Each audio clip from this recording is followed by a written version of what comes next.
XS Wireless Digital is the perfect wireless audio solution for content creators and filmmakers. Thanks to a 2.4 GHz transmission, XS Wireless Digital is a truly plug-and-play system that allows you to upgrade your in-camera audio with one-button operation. With a variety of configurations to choose from, this entry point into the world of wireless will improve your workflow and will expand the possibilities of how you capture audio for your video. For more information, visit sennheiser.com/XSWD.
The MKE600 is a shotgun microphone ideal for professional video camera applications.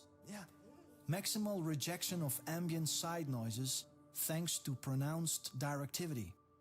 And because the MKE600 has a very good suppression of structure-borne noise, it makes one of the most versatile all-round shotgun microphones on the market.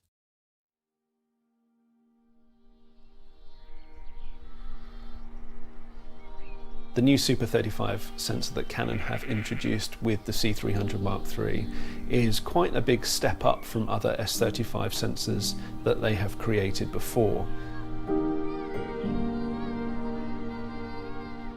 From the body and the flexibility that gives us in terms of the expansion packs and the interchangeable mount, to the sensor with its increased dynamic range for tackling scenes that possibly we couldn't have tackled or captured faithfully before, I can get more out of this camera. My money goes further. It's as simple as that from a business standpoint. From a creative point of view, it's unquestionably unlocking.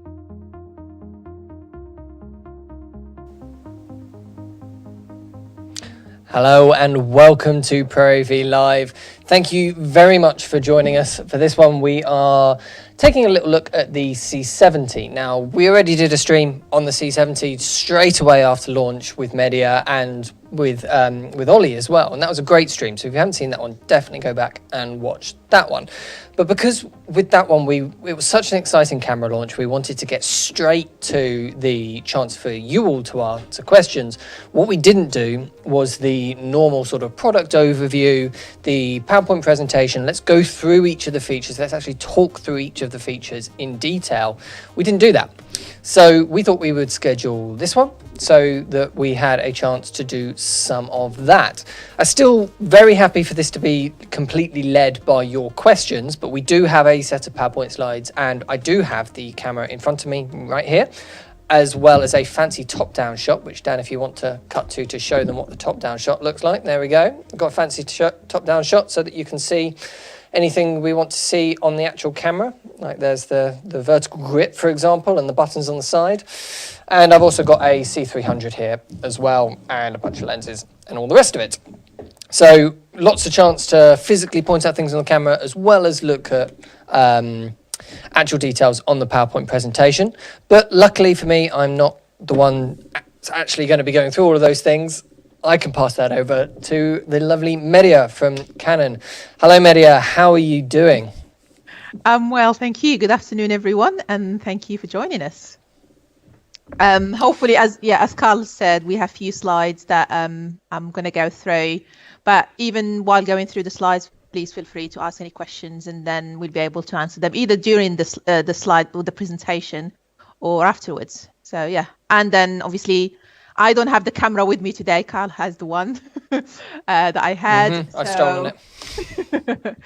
He'll be able to show you anything in particular if you have questions about buttons or menus, hopefully, or the touch interface maybe. But yeah, we'll see what we could do. Between the two of us, I'm pretty sure we'll be able to answer all your questions. We can make it work. And Barry from Canon has also just put in the YouTube chat, I can see there, that he's going to be here for the first 30 minutes as well, answering any questions that he sees pop up, which is very useful. Thank you so much, Barry. I'm also seeing a couple of people saying about audio. I think I was talking louder in my I think Dan is scowling at me across the room because I was talking louder in my intro than I was during the audio tests. Is this better? We've turned down the audio. Please do let me know if we get problems like clipping audio, because they're so easy to fix as long as I know about them. So thank you very much for that. So shall we crack on, Mehdia? So what is the C70? Should we cut to the slides, Dan? Yeah, let's go. Let's get started. Okay, so today, as we mentioned, we're going to be talking about the C70. So the C70 is our latest addition to the Cinema EOS range. It is our first Cinema EOS camera with an RF mount. Let's go into the next slide, please. Before diving into the specific features and their benefits, this slide basically summarizes the key features of the camera. So I've just mentioned it is our first Cinema EOS camera with an RF mount. It uses Super 35mm dual gain output sensor. So this is the sensor inherited from the C300 Mark III. We have enhanced dual pixel CMOS AF, enhanced image stabilization as well. Multiple recording formats, so the camera can do XFAVC, you can do MP4 as well. Dual slot recording, so being the first Cinema EOS camera to actually give you simultaneous recording for different formats, compressions, resolutions, etc. As I said, we'll go into more details in a few slides. High frame rate, so the C70 can actually do 4K up to 120. You can get up to 180 if you're in crop mode, so in 2K. Professional audio, so 2 mini XLRs, built-in stereo mics. The camera, as we will see, or if you've seen it from the previous live streams, it is compact and lightweight. And then we also introduced at the same time a new RF to EF adapter, which is our 0.71 mount adapter, which again we'll talk about later on.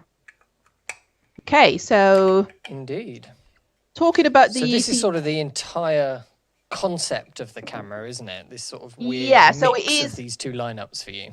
That's the thing. So basically what we try to do with the C70 is take the best out of from the Cinema EOS camera. So the image quality, the color science that everyone loves, the professional controls and the professional interfaces.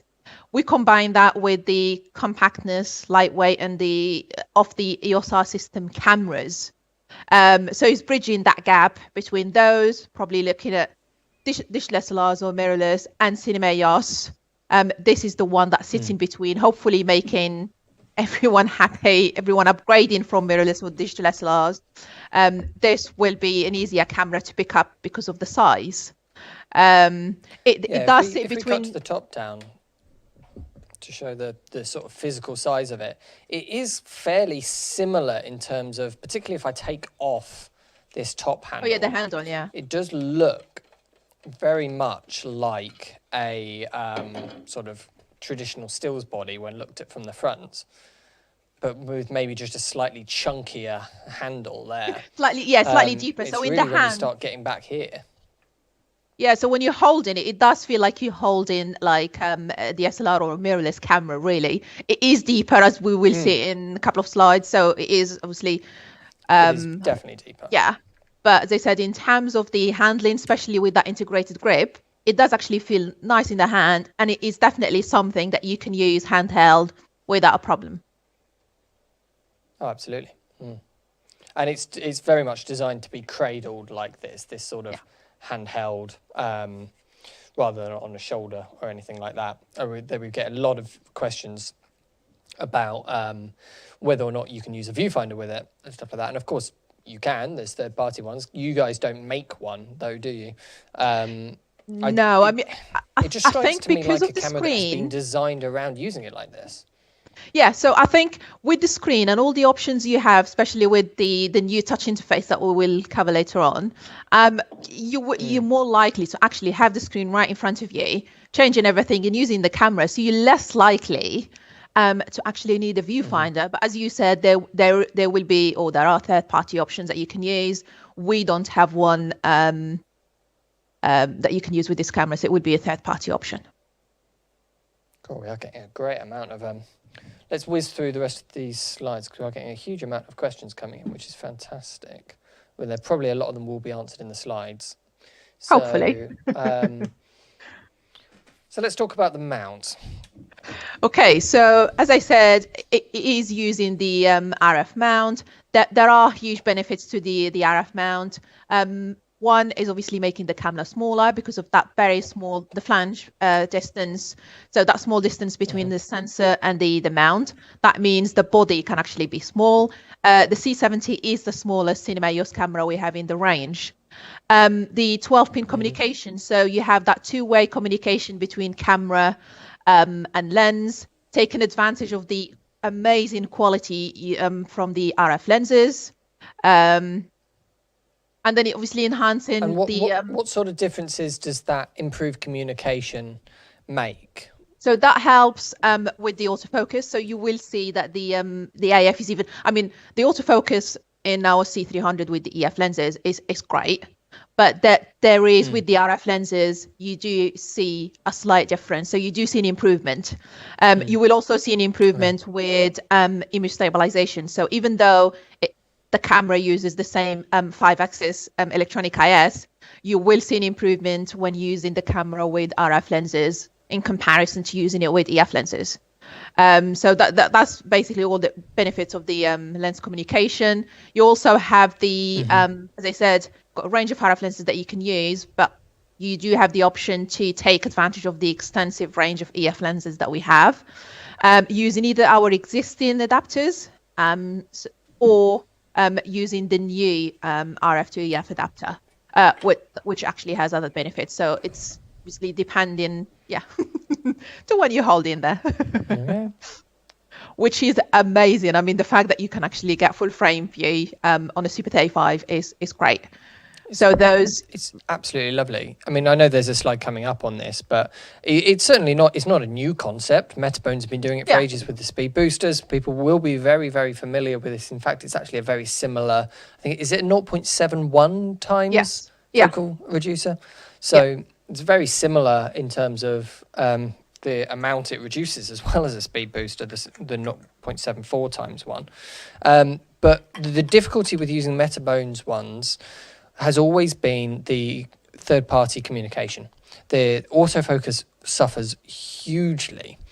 And there's also some other really nice touches that you guys have done with it, like the clamping brackets, for example, which makes such a difference. But I think the biggest thing is just knowing that you can use either RF or RF lenses, and the autofocus will be absolutely fine. Yeah, I mean, there is no effect on that communication between the camera, the adapter, and obviously the EF lenses. So you, with the exception of the slightly reduced AF area, there is no compromise in terms of how responsive the AF will be. So, how big a change is that again? So you're going from 80% to 60%. But from the test that I've done, it does actually look, I mean, even pushing the frame in towards the edges of the frame, I didn't see any effect on the focus, as I said, from the test that I've done personally. Yeah, so this is the slide that shows obviously the size in comparison to the 1DX Mark III and to the C200. I mean, the C200 previously was considered almost like, if we take the 100 out of the equation, the 200 was the baby of the family, the cinema family. But even compared to that, you can see that the C70 is actually shorter than the C200, and it's shorter than the 1DX Mark III. It is smaller in terms of depth in comparison to the 200, but slightly wider than the 1DX Mark III, as you can see in there. The basic body weighs just under 1,200 grams, which is nothing really. So it's still a fairly light camera. And the difference between the C300 Mark III, which is the one that shares the same sensor, after all. So these are the two cameras that are really sort of almost a fair comparison, if you like, is remarkable. If you show the top-down shot there, Dan, like the footprint on each camera compared to one another, if I turn them on their side there, is huge, the difference. It's substantially almost smaller, half the and it back does of make the a big 300. difference in weight as well. Yeah, it is literally like half the size, half the width. Because the C300 isn't a big camera by any stretch of the imagination. But it is much, much more compact. Definitely is. Okay. So the sensor that these two share is this DGO sensor, which does seem to be one of the biggest leap forwards in your sensor technology, for us video guys anyway, recently.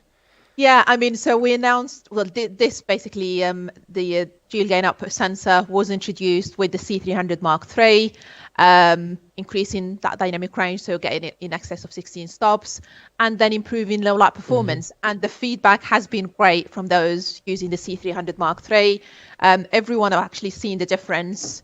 Even, I mean, I think Ollie did mention about on a C300, obviously, when you shoot in RAW, for example, you tend to apply a lot more noise reduction, whereas with the 300, the DGO sensor on the 300 Mark III, he found himself doing less of that.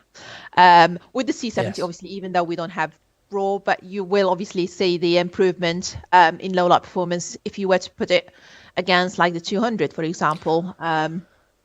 In many ways, it's even more important when it's not in RAW, because if it's a piece of work where image quality is important, but you are trying to do that very, very quickly. So events is always the example I use, simply because wedding videos now are not what wedding videos used to be.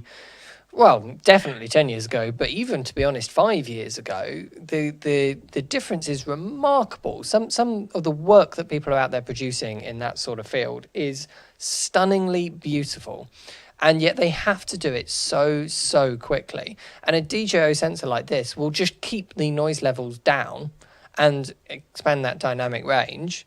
And when you're not taking the time to work with RAW and to shoot onto bigger file formats and work with it in post to a much more minute detail like we would on maybe a product commercial, I think that makes an even bigger difference in that sort of world. It does. I think Sense.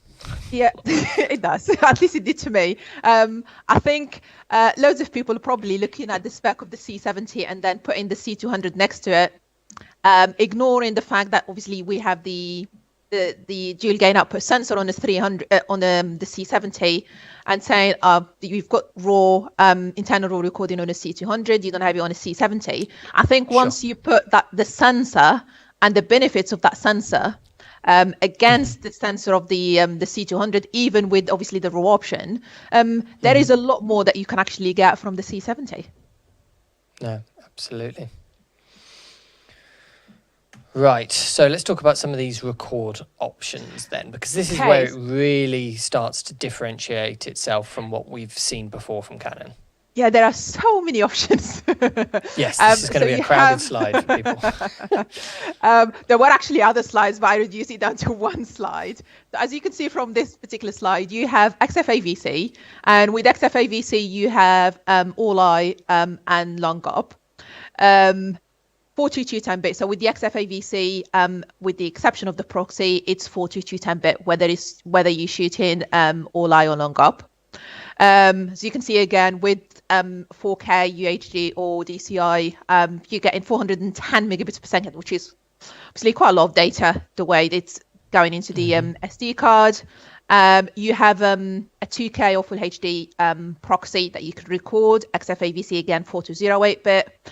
And if obviously you're looking at other options, then you have MP4, and with MP4 you have H.265 or HEVC with 422 10-bit. You also have 420 10-bit, and then you have H.264 at 4208-bit. So you have plenty of options, plenty of recording.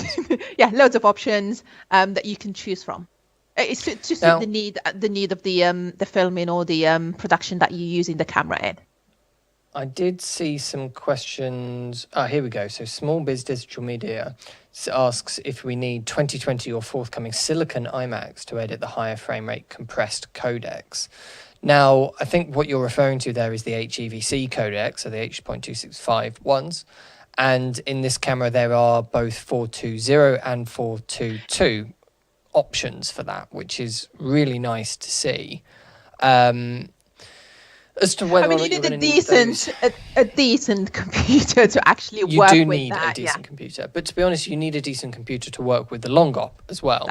The long op on this camera is quite intensive actually to play back. Long op is one of those formats that we tend to just think of all long ops as equal, whereas actually there's this huge sliding scale between how easy they are to edit and how good quality they are. And Canon's one is quite a good quality one, which means it's quite hard to actually play back because it compresses quite a lot down, but in a way that preserves the quality quite well. So the result of that is that I think Ollie actually said the other day that he's found editing the 420 H.265 easier than editing the 10-bit long op. Yeah, I think that's what he or said. 8-bit long op. Now the 10-bit all-eye is a completely different thing. So as long as you're doing real-time work, by real-time I mean 25 frames a second or 30 frames a second or 24, you're fine. Keep it in that 4K 422 10-bit all-eye mode, and XFAVC is a lovely codec. It's very, very easy to play back, and you'll be fine on anything. This laptop from 4 years ago will do it absolutely fine. Not an issue. It's the higher frame rate stuff which you're going to need to go down into either the long op or the H.265. That's when you might start to see a problem. So whether or not you really need those much faster computers, or whether, and by faster I really mean more modern, so that the GPUs are on the approved list for H.264 and H.265. Whether or not you actually need that for your work really depends how much of your work you're going to be using those file formats in. You know, if I'm doing a big piece that's all about slow motion stuff, yeah, it might be a right nightmare to edit without one of those computers. But if I'm just going to chuck in the odd slow-mo shot every now and again into a normal project, like the sort of videos we make here, for example, we'd be in that all-eye mode most of the time, and it would be absolutely fine. So, yeah, hopefully that answers your question. It's a difficult question to answer because different file formats and computers, it's a minefield of stuff.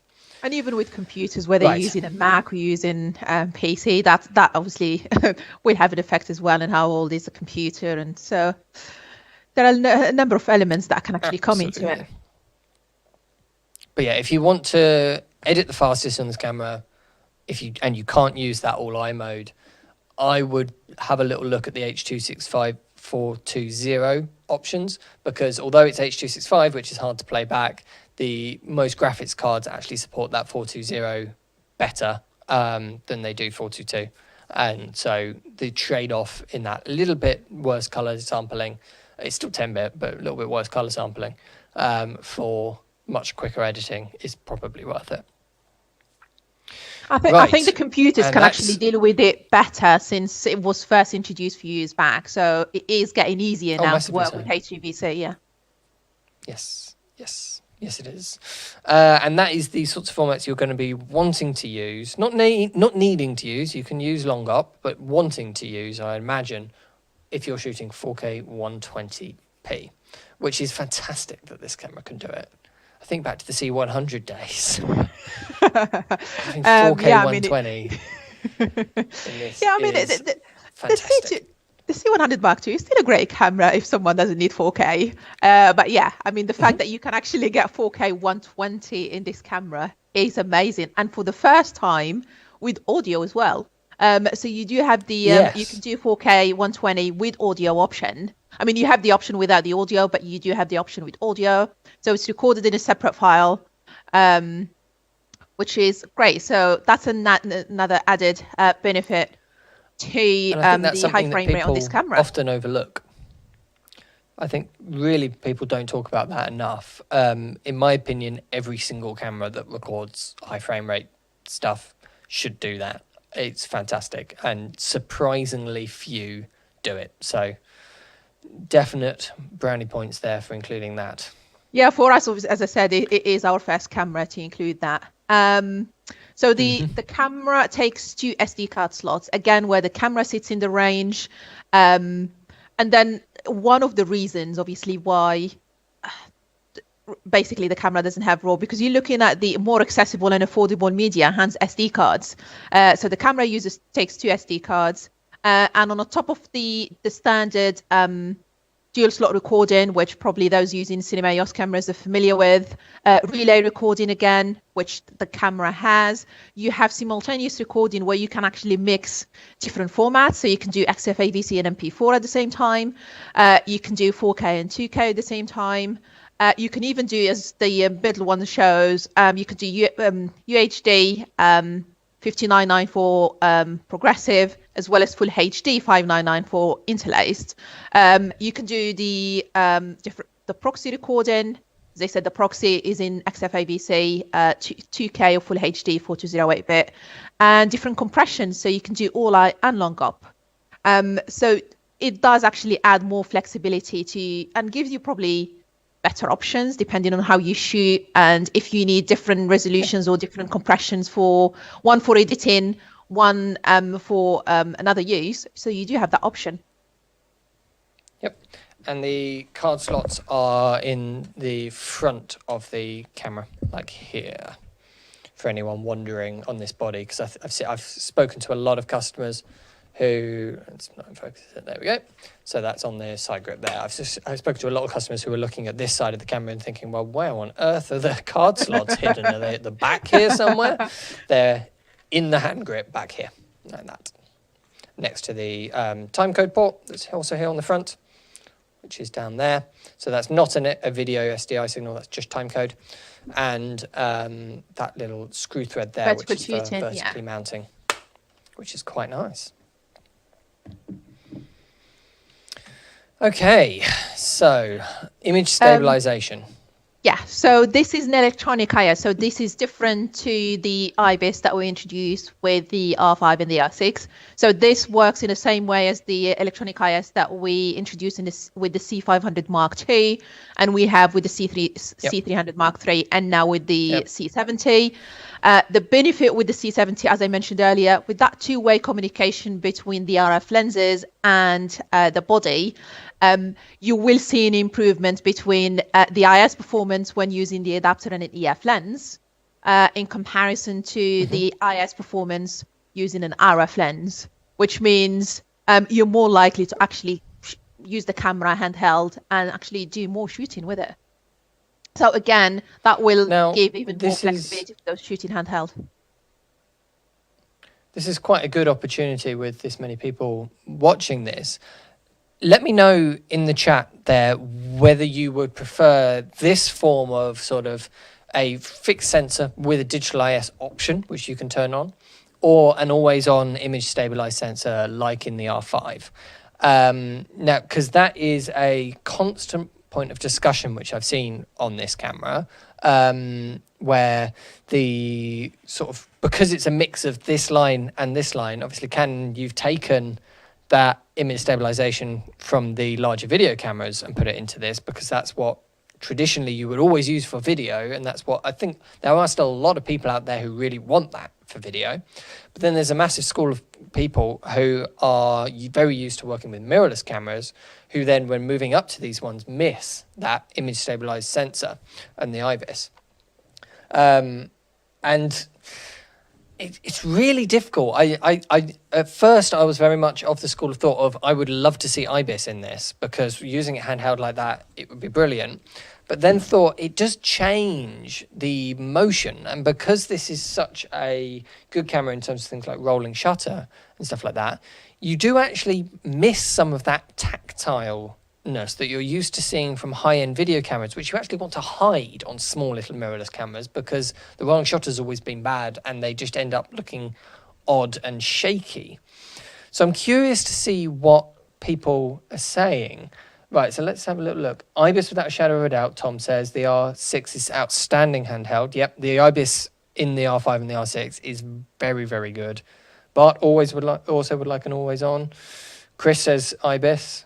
I'm a big sandwich, great name, says IBIS with an option to lock in for a more heavy rig like a shoulder rig. Now that's an interesting one, because so far no IBIS sensors have had an option to lock it down and really turn it off. You can turn it off, but how much does that actually lock it down? It's hard to really know. Whereas Tico is saying IBIS is terrible, it ruins shots. Now this is something I've heard a lot, because IBIS works without you having to do anything. Every now and again, all of a sudden you've nudged that tripod or whatever, it goes a big jump and sort of tries to correct for it and stuff like that.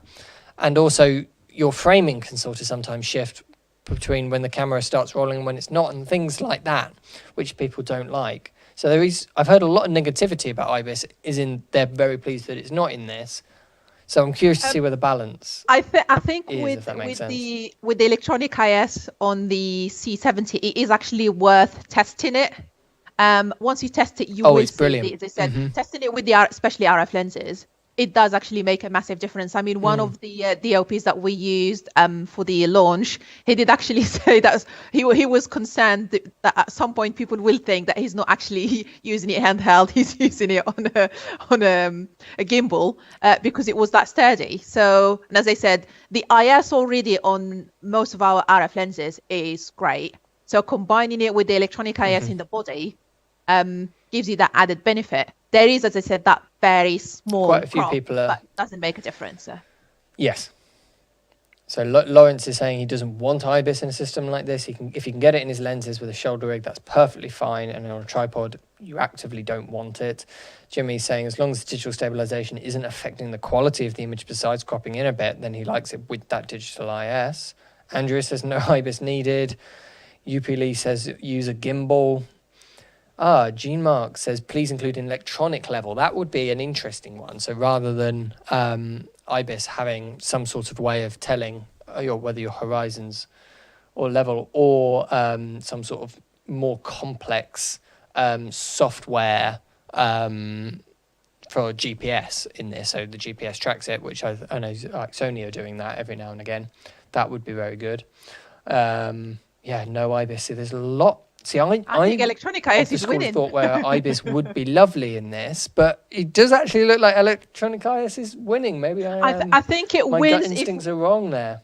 It wins if we were talking about still. I think the camera for stills, but I think for video you'd probably find more arguments against it than for it. I think so. Yeah. Yep. Dale says agreed. The electronic IS is the best option, which it has. IBIS can cause all sorts of issues with pro work. Yeah, fine. Very interesting. Thank you all very much. It's just interesting to get that live feedback. That's why I love doing these live streams. Okay, let's move on from the IS then. I think there was a second slide on IS. This slide's also on IS. There's a second slide. So this is basically for those that maybe use Super 16 crop, there is actually a way to even make the IS even better by cropping in. Hence, it only works in Super 16 mode, where the camera is basically using the 4K resolution, cropping in to give you 2K, but the IS is even better. But as I said, you're restricted to that 2K crop. Now, it can be that useful, I guess. didn't know. I knew it was enabled, but I didn't know it would be significantly better. I'll have to try that out. That's very interesting. Yeah, so when you enable the electronic IS, and then it does give you underneath it the option if you're in Super 16, so you do have that option. Interesting. Okay, so the build quality. This is a huge thing for this camera because a small little camera like this you are going to take around, and build quality is something that Canon are known for.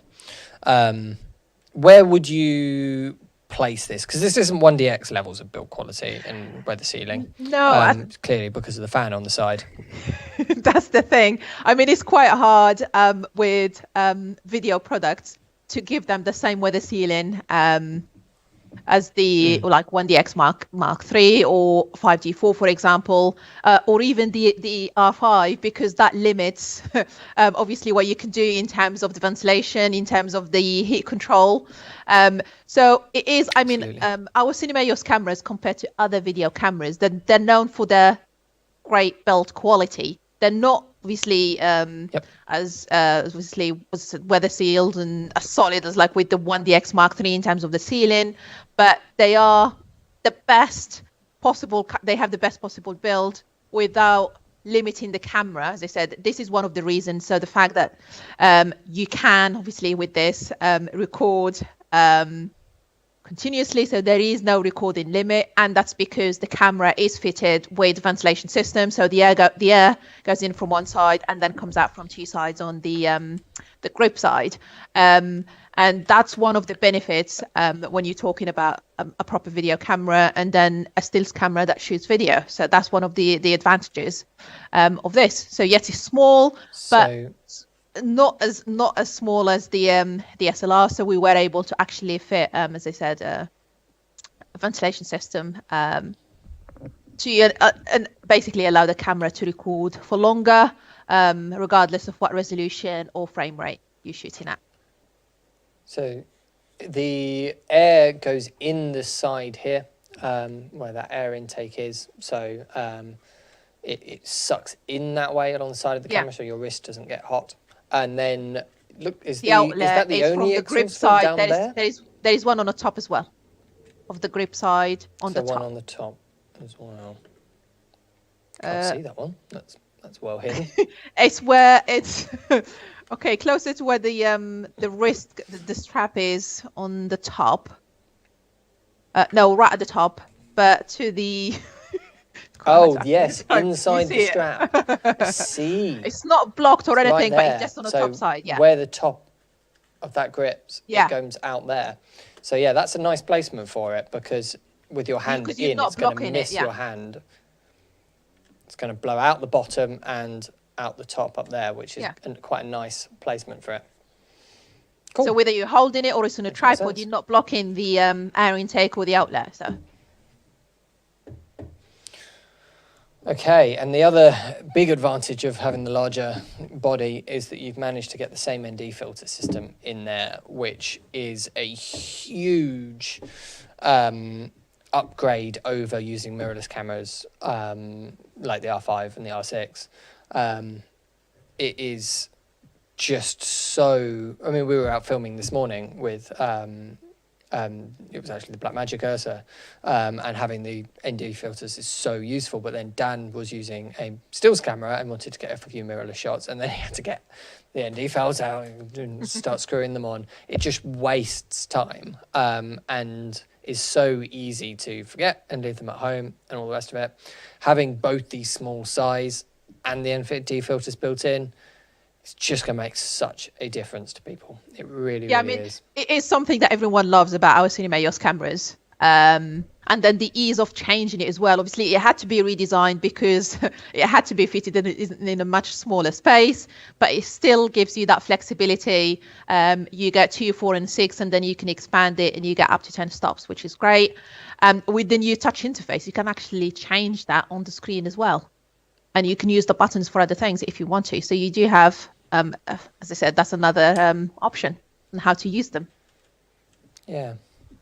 Let's show some of that if we come to this. So this is a touchscreen. You can actually turn the ND filters on and off with the touchscreen, which is fantastic. It really is. Can you see that? If you go to the bottom right, I can't see it. There we go. Yeah, it is fantastic. Right. Okay. the auto ISO. Okay. ISO gain functions. I think this is something that we're familiar with in stills cameras, and obviously with stills cameras doing video, so you can take advantage of it in shooting video in dishless SLRs or mirrorless. It is now has been included with the C70, so you do have the option to enable the auto ISO or auto gain. But the great thing is, if you're worried that the camera might actually go and use an ISO way too high for what you wanted, you can limit it. So you can limit how high the ISO or the gain can go, and basically you can give it a range. So the camera will just only change the ISO or the gain between those values. And it does give you flexibility. If you're shooting indoors and then you're walking outside, you don't have to worry about having to quickly change the ISO, because the camera will do that for you. Or if you're going from outdoors to indoors, again, you do have that. So it can be useful. It might not be something that everyone will use, but I can see those probably moving from the SLRs or mirrorless using it, because it's probably something that they used to. Yeah. Yep. And I find it quite interesting that both your examples there in that image are of weddings, and in some of the experience, the times that I've used that in weddings with stills cameras, because I have used it. I normally try as much as possible not to use it, but every now and again, particularly when people are dancing in the day or something like that, having something where you just want lots of short little clips, like a dance sequence, and so you're just running around trying to get really quick little clips very quickly, but isn't crucially important that you know you're going to mess it, like the ceremony, for example. I wouldn't do the ceremony in an auto ISO, simply because I know I'd do a better job manually. But having that on something as fast-paced as like a dance floor is brilliant. It really is. It's very, very convenient. So you sort of turn it on for some situations and off for other situations, if that makes sense. So, autofocus. Now, this is something which we all know. Yeah, I mean, dual pixel CMOS AF now is well established, trusted. You must be bored of talking about it, Mehdia. No, it's actually great because of how effective and how efficient it actually is. With this one, obviously, there is an improvement, which the next slide will cover. But this, the options you have, the settings, is similar to other Cinema EOS cameras, where you have the continuous AF or one shot. You have the face priority or face only. You can fine tune the AF speed and the AF response. So you do have all the controls that for those obviously coming from other Cinema EOS cameras. You still have all those controls and that you would basically use with the autofocus. The intelligent tracking and recognition is a new thing. So we've had it was introduced with the 1DX Mark III. And with basically this one, it works in conjunction with face detection, using basically, if you film in a person with the standard face detection, if I look away from the camera, or if I'm walking away, so the camera is basically pointing at the back of my head. With other cameras, even with the 300, for example, the camera will switch into standard autofocus. Whereas with this, it knows that it's still a person and it actually keeps tracking it. So it will track your head. If it can't get the face properly, it will change into following the head, which is great. No, That is really good. Very, very much so. So the dual pixel focus guide is also something which again, I yeah, feel we've, like we've I've had talked about this a in lot, our but cameras. it still surprises customers, this one, because people think of autofocus, and if you're not interested in autofocus, I think you then just don't pay any attention to autofocus bits. But this is a version of the autofocus technology which doesn't actually change anything on the lens. It simply uses it as a tool to inform you as a manual focus puller which way to focus, depending on what the autofocus thinks should be in focus, which is fantastic. The great thing about it as well, which loads of people every time, I think, even though we've had dual pixel CMOS AF now for quite a while, and the focus guide as well for a number of years, people still get surprised when we mention the fact that you can actually combine it with face detection and even eye detection. So if you've had that previously when you were in autofocus enabled, when you switch to focus guide, even though you're in manual, but if it's a person you basically frame in, it will keep them in focus if they move slightly, which is not the case if you're using basically manual focus peaking. If the subject moves, you'll have to refocus again.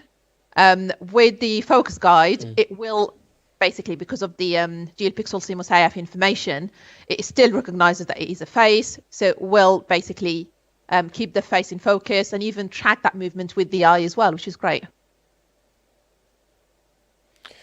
Right, so the ergonomics of the camera, which is something that I have been speaking about a huge amount with this camera with customers, because I think it is the camera's biggest strength, is that this is a camera that feels like mirrorless cameras, which people all like using, but has all of these, and I think it's something that people really underestimate, the importance of having, you know, a button for a waveform, a button for turn your display on and off, a button for white balance, two buttons for white balance, actually, ND filters, all the rest of it here.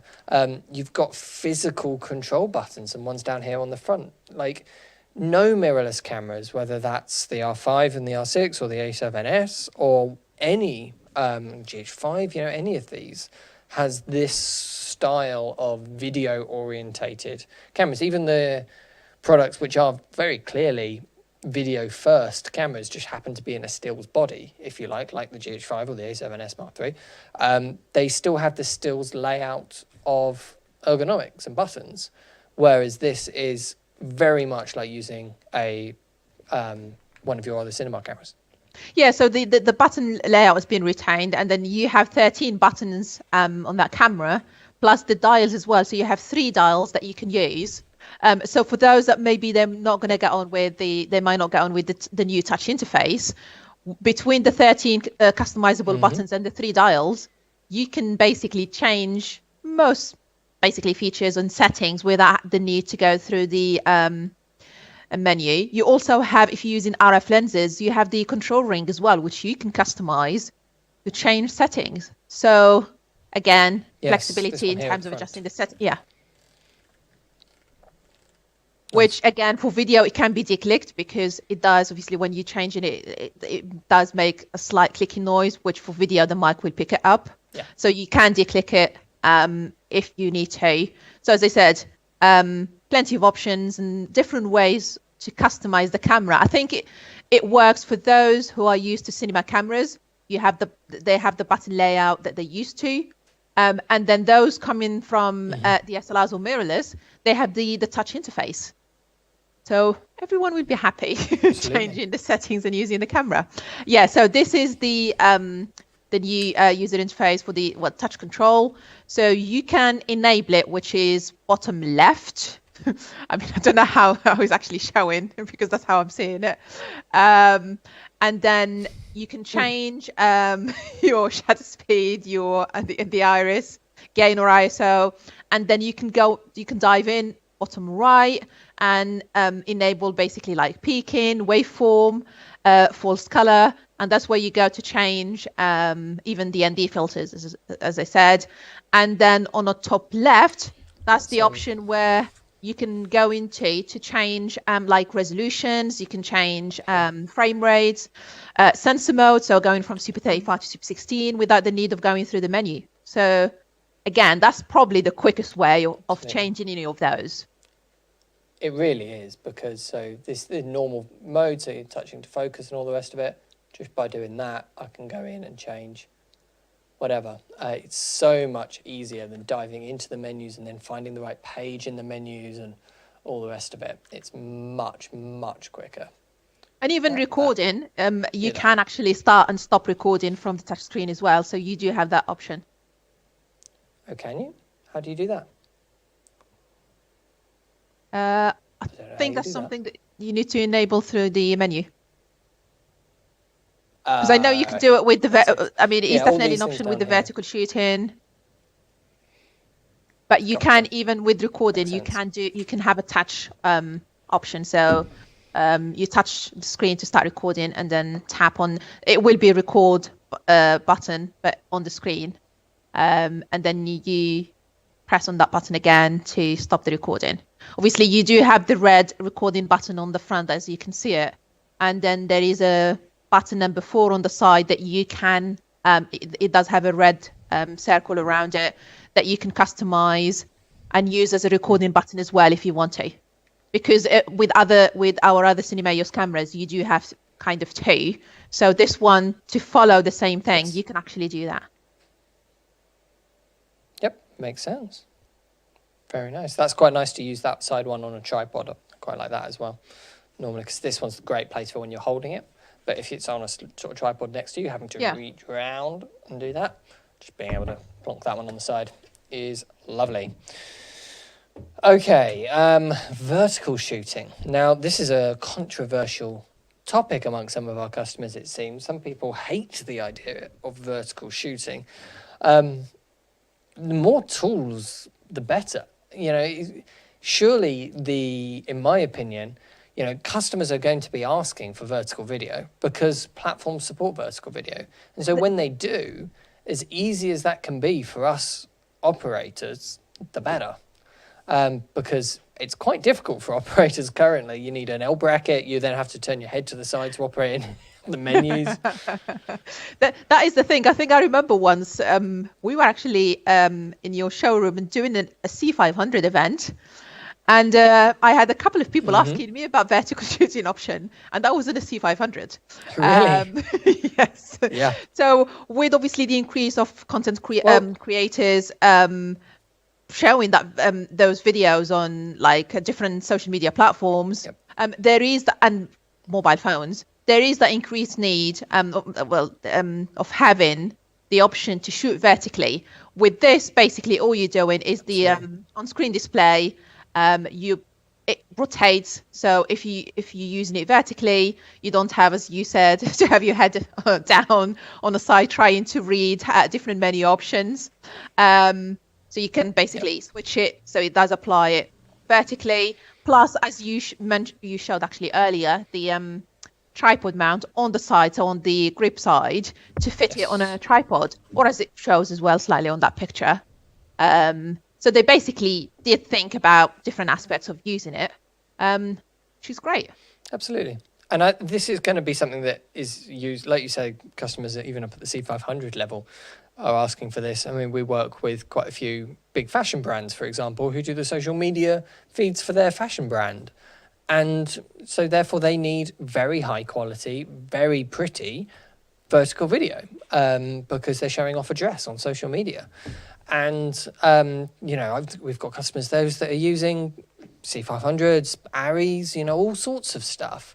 And so it's I think there is this perception that this vertical video is just pleasing some of the influencer, the Instagrammer crowd.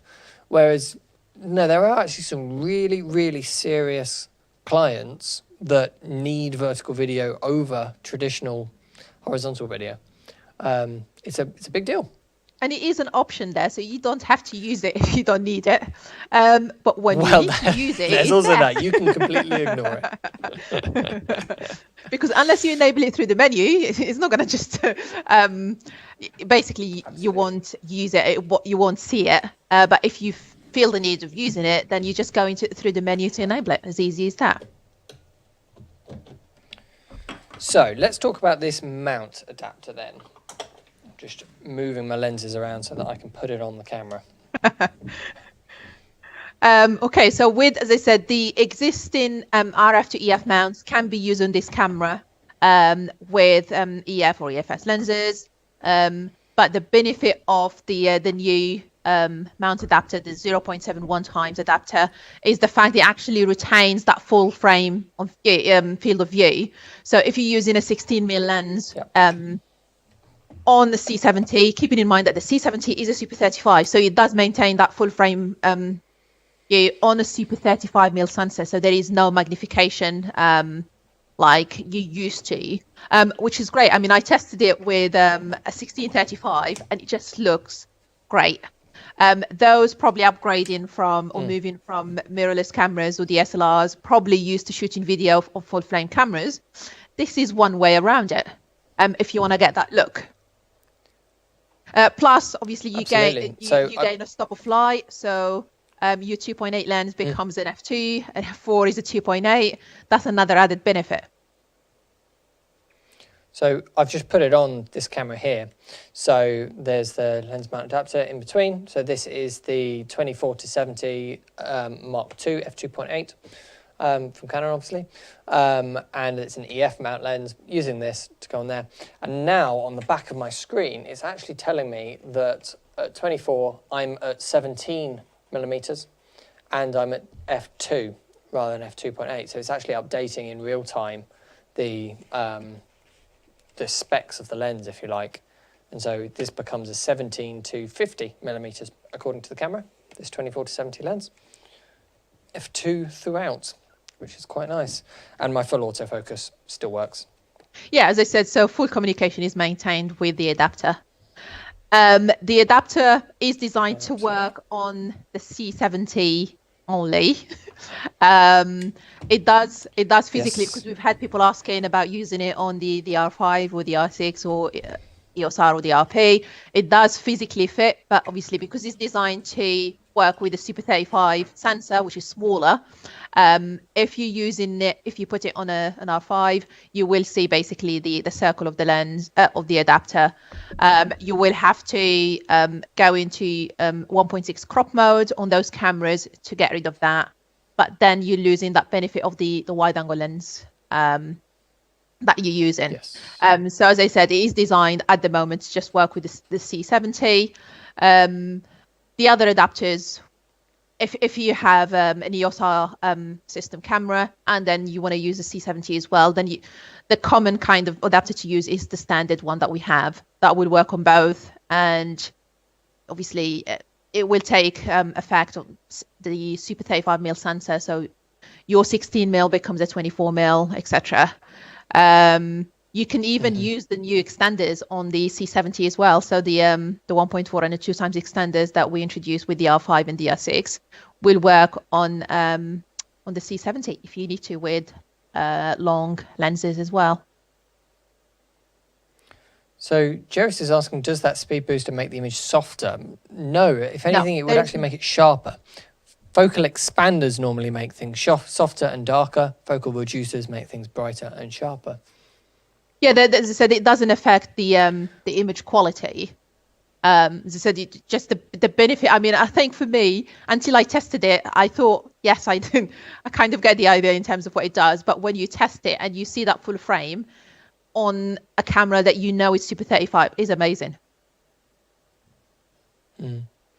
So people are saying using it with other things, like we've had a couple of questions on Red Komodo, for example, which is a very good shout. That's a Super 35 RF mount camera. The crop mode on the R5 to get around some of the overheating and to have the downsampling on the R5. And of course the 4K mode on the EOS R. And I personally, I would say to customers, yes, go for it. It should work absolutely fine. I know the official Canon line is a little bit more careful than that. Canon, for everyone watching, do not like to officially say something will work unless they have thoroughly tested it themselves. And so until they put that adapter on a Red Komodo, they're not going to say that it will work. And are they ever going to put it on a Red Komodo? It's not something that we will do. It will be I will Red Komodo actually testing ours. Yeah, you guys can test it. And even what I said about putting the adapter on the R5, because I said officially The adapter is designed to go on the C70, but from the test that I've done myself, that's basically what you get. As I said, the circle of the adapter when in full frame, but when in 1.6 crop, then you kind of getting rid of it. But as I said, you losing that wide angle. That's all it is. So, the I'm entire pretty point sure of this is to turn a full frame EF into a Super 35 RF. And Simon has just asked, do EFS lenses work at all via the adapter? And no, they wouldn't, because EFS lenses are nearly always Super 35. I don't think there is an EFS lens that is full frame. No, all our EFS lenses are 1.6 crop. So they're designed basically to work on they will not standard. work. But I mean, if they're using the standard adapter, then it's fine. And somebody's also asking, is there any distortion with the adapter? I haven't seen any. Again, as I said, I tested it with the 1635 and I didn't see any of that. So. Okay, so let's. I think that's the end of the PowerPoint presentation, isn't it, Mehdia? So let's just scroll back through some of these questions and answer any things. Go right at the very beginning of the stream. Jonas asked, is there an RF Super 35mm all-round lens planned anytime soon to complement the C70, like this ENE 18-80 does for the EF cinema cameras? Having to work with a lens adapter is a major downside for him. Well, I mean, you're not going to be able to say if obviously, anything's coming I can't comment on anything that doesn't exist. I'll go on. I'm not aware of any personally, but if you were to look I at would our love RF to see lenses, that. But I think with the fact that we have the adapters that do give you the flexibility to use any EF lens, maybe in the future, I don't know. I guess it depends on the feedback we'll get. Sure, absolutely. How many people would be requesting that kind of lens? So. I personally would love to see it because smaller, lighter lenses on something like this is always worth having. I think a decent zoom range with a constant aperture RF lens like the 18-80 that he mentions there would be fantastic with image stabilization, and by making it Super 35, you'd be able to make it a bit smaller with the smaller RF mount flange distance. So I think it would be great.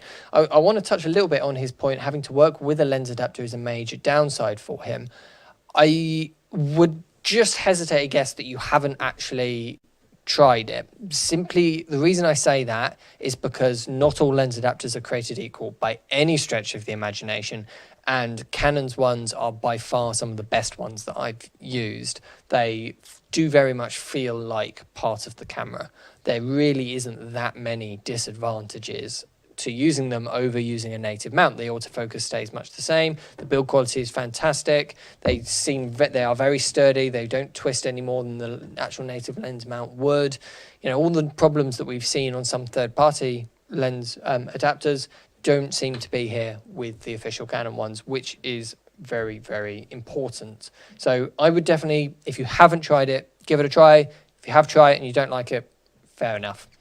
It would be interesting to know why, because as I said, there is no loss of performance with the adapter and putting that 18-80. I mean, the adapters themselves are pretty small if we're talking about the standard ones. So I can't see what kind of issue they might have. But as you said, it's definitely worth testing the combination and see.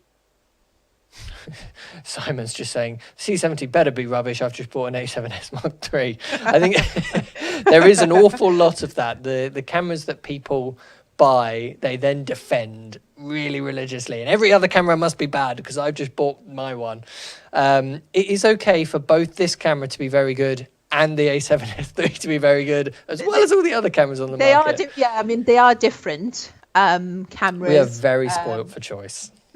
So yeah, as you said, you do have the option. You can go one way or another. I mean, as I said, even in our range, we have the R5, for example, which is a stills camera with the video options. You have the C70 now that kind of sits between that kind of camera and a C300 or a C500 equivalent. So plenty of options to choose from. Tom is now asking, will the C70 balance on the new DJI RSC2 gimbal? Now, I don't know about the RSC2. It definitely will on the RS2. But it's quite a gimbal-friendly camera, actually, because if you put a small lens on it, the form factor works quite well for gimbals with the flip-out screen. And also, there's 3 mounting points on the bottom. Now, Canon, in their wisdom, decided to put them all horizontal. I would love to have them horizontal and one in front of it as feedback, so that you can use a proper 2-pin locking thing rather than just one. But it's nice that there are more than one for gimbals, because that means that you can, without having to use an offset plate, choose whether your gimbal sits here, here, or here, very easily on a gimbal. So as a gimbal camera, it's actually a very good one. But because it's lighter than, the R6s of this world, the A7s of this world, because it's heavier and slightly bigger, I think even with a small lens, you might want to choose the bigger RS2. But until we try it, we probably don't. It might testing well it, work I on guess. Yeah. RSC2. It might well work. Okay. So Jimmy is asking, I've heard that even having the same sensor, there are still going to be some differences in the processing brain is different. Is this the case with the C70? I assume you're talking about the C300 Mark III and the C70. Well, yes, the codec and the processing will have a huge amount on areas. It depends which bit of image quality you're talking about. The trouble with image quality is that it covers so many different aspects of making an image. If you're comparing like for like, if you're comparing the same recording option on a 300 and on the C70, they should be very, very similar. It is the exact same sensor. There are loads of differences between the two cameras, but the fact that they actually have the same sensor, they use the same processor as well. There are, obviously, they do, as I said, have a lot in common in terms of the image quality, depending on what you have enabled on that camera and how you're using it. But as I said, if you were to choose a specific, if we were probably talking XFAVC long op, a particular frame rate on a C70, and you compare it to the 300, they probably will be very similar. Simon, who I just mentioned, talking about the A7S, has just come back with, yeah, I'm joking, I'll probably get both. That's the sort of customer I like. You can come back, Simon. Okay. Another fantastic name. The Waffle Ninja is asking, do you think it's possible we could see ProRes RAW via HDMI in the future? Who knows what the future holds? And presumably, over to you, Mehdia, but I imagine the answer is going to be the same as it always has been, is it's not in the camera right now. Yeah, internally, no. The only, I think this is something that we were talking about earlier, the only camera in our range that actually can record ProRes internally is our C700. We don't have that, apart from obviously going externally. We don't have that option, not even on a 500 or the 300. Yes. I can't see it being an option in the C70, especially where it sits in the range. You do have flexibility to record externally via HDMI. You can obviously, you get up to 4K, 50 or 60, 42 10-bit. And then obviously, as I said, with the Atomos, for example, you do have that option, but internally. And then we need to think of the SD card as well, how capable they are of. That's why, trying to probably save a decent size RAW into an SD card is probably a no-no. Hence, this camera doesn't have that option. But as I said, there are ways around it, and fitting a small external recorder via HDMI, shouldn't be an option. Shouldn't be a problem with the C70, because the camera, as I said, is fairly small and light. And attaching it to a small external recorder won't add too much to the weight, and it does give you that flexibility that you might need. Absolutely. My opinion on it is, I think the RAW over HDMI bit is being used as a way to almost add RAW to a camera that isn't capable, but they wish it was RAW. So like mirrorless cameras, for example. Canon have a very good RAW format. They have Canon RAW Lite, which they have put onto things like the R5, for example, which I think if Canon wanted to put that in this, they would have done that already. I think this is a camera that is very much designed around what its use case is. Canon have designed this for a very particular type of use, and that is the people that love to shoot handheld like this. They love to shoot into easy small file sizes, but with as better image quality as possible. So XFAVZ does a better job at that than RAW, because RAW requires huge file sizes, and if it's over HDMI, it has bits on the top and all the rest of it. So I think, to be honest, adding RAW, even over HDMI, would go against the mentality of this camera. And if that's something that you're really wishing for as a customer and as a user of this tool, because this is a tool, this is a professional tool, and if that's something you're really wanting, I think this is the wrong tool for you. The C200, for example, very similar price point, does that. And actually the R5, yes, it does overheat in that 8K RAW, but if you can work with that overheating, the image quality out of that 8K RAW on the R5 is mind-blowingly good. And so I do sort of think if you're wanting RAW, I know this is a very tempting form factor, and it would be lovely to have that in this camera. And I would love to see a separate version of this camera in a similar mentality, merging the two worlds, but with RAW in it. That would be amazing. But this camera, the C70, I don't think has been designed with that in mind, and is not for that kind of customer, in my opinion. Yeah, I mean, as you said, with the RAW on the R5, there is the CF Express card that can cope with that file size. Yes. Which absolutely. Obviously we don't have with the C70, because as I said, we're keeping the media in that camera accessible and more affordable memory cards, hence the SD cards. And even like if we were to look at the C300 Mark III, C500 Mark II, they have the option to record Cinema Raw Lite internally. They don't do RAW out as well. So these are the things. I think with most of our cameras now, you would, and the C200, as you mentioned, you're more likely to actually see more options to do RAW internally, because we want that flexibility to just basically just pick up the camera, put the right media in that, and then you're ready to go to shoot whatever you want, rather than having to get a camera and then worry about getting additional accessories and recorders to be able to record RAW, for example. So. Okay, Peter is just asking, hi Mehdia, is there any options for wired remote controls on the C70, i.e. a LANC connector for record start-stop, iris, one-shot AF, etc.? So you have the option to connect the RCV100 remote that you can attach on the side, which I guess you're gonna. There is a little remote port down there, which 2.5 millimeter. Yeah. Talking about 2.5 millimeter, and that it will be just a LANC.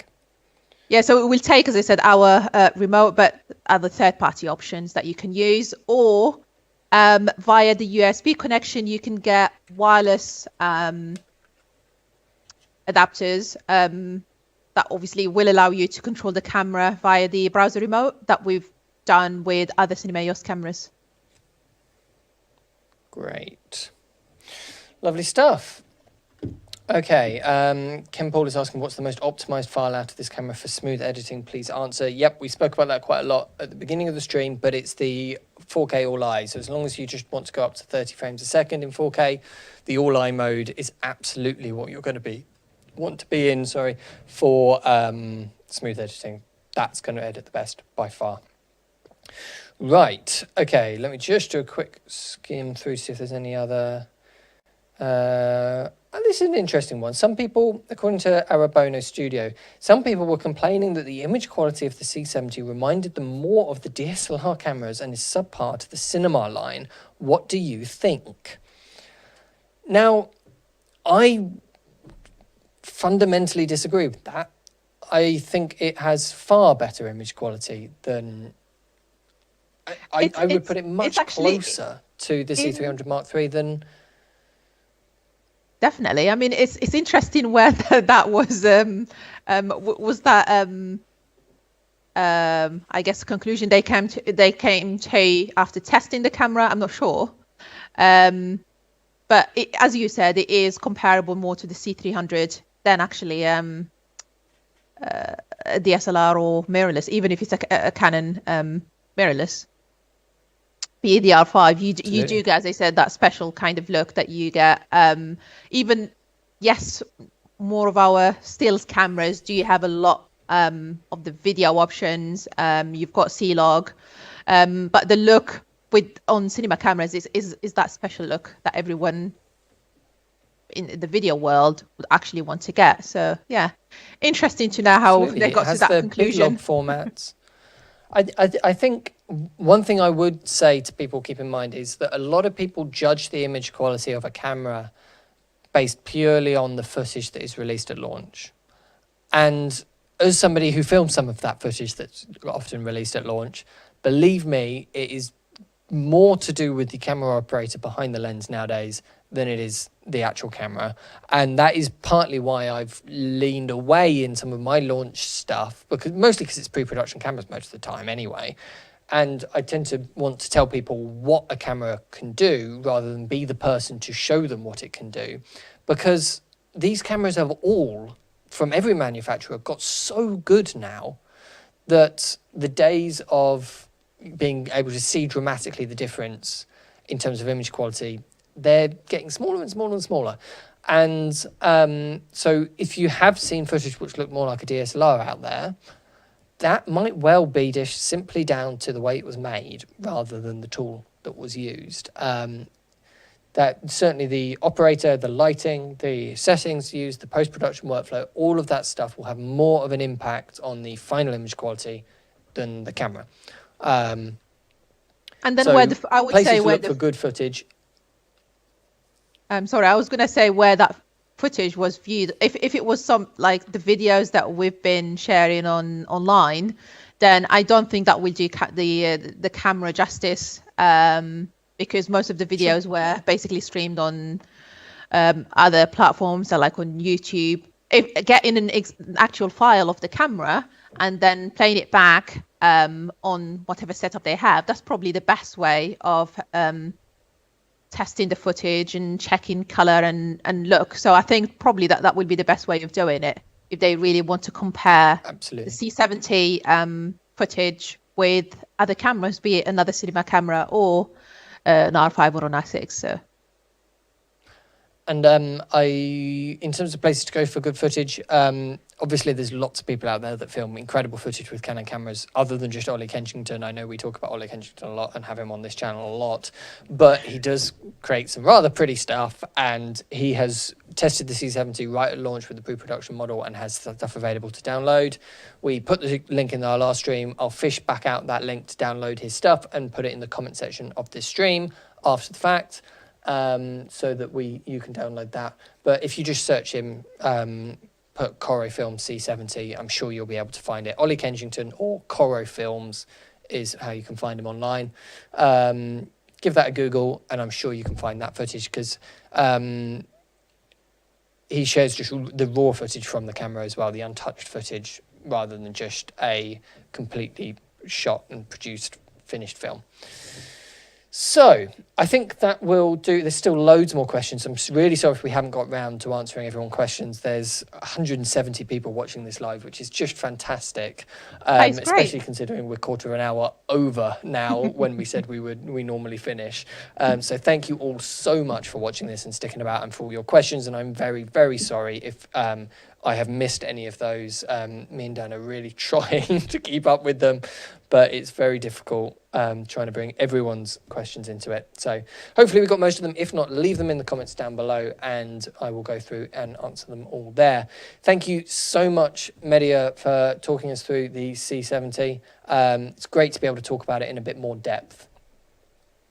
No problem at all. And as I said, thanks for everyone that joined us. Hopefully that helped a few people actually make a decision whether the C70 is the right camera for them or not. Absolutely. That's what it's all about.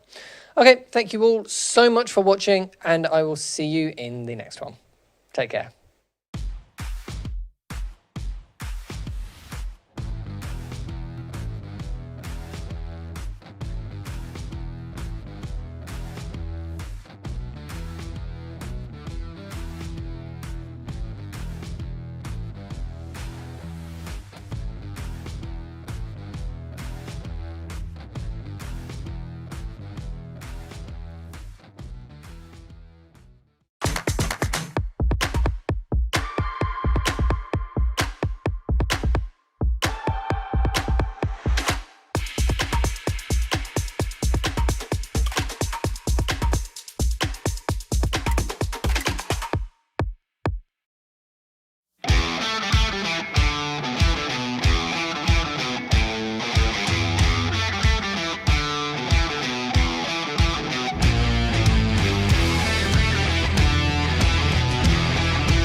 XS Wireless Digital is the perfect wireless audio solution for content creators and filmmakers. Thanks to a 2.4 GHz transmission, XS Wireless Digital is a truly plug-and-play system that allows you to upgrade your in-camera audio with one-button operation. With a variety of configurations to choose from, this entry point into the world of wireless will improve your workflow and will expand the possibilities of how you capture audio for your video. For more information, visit sennheiser.com/XSWD.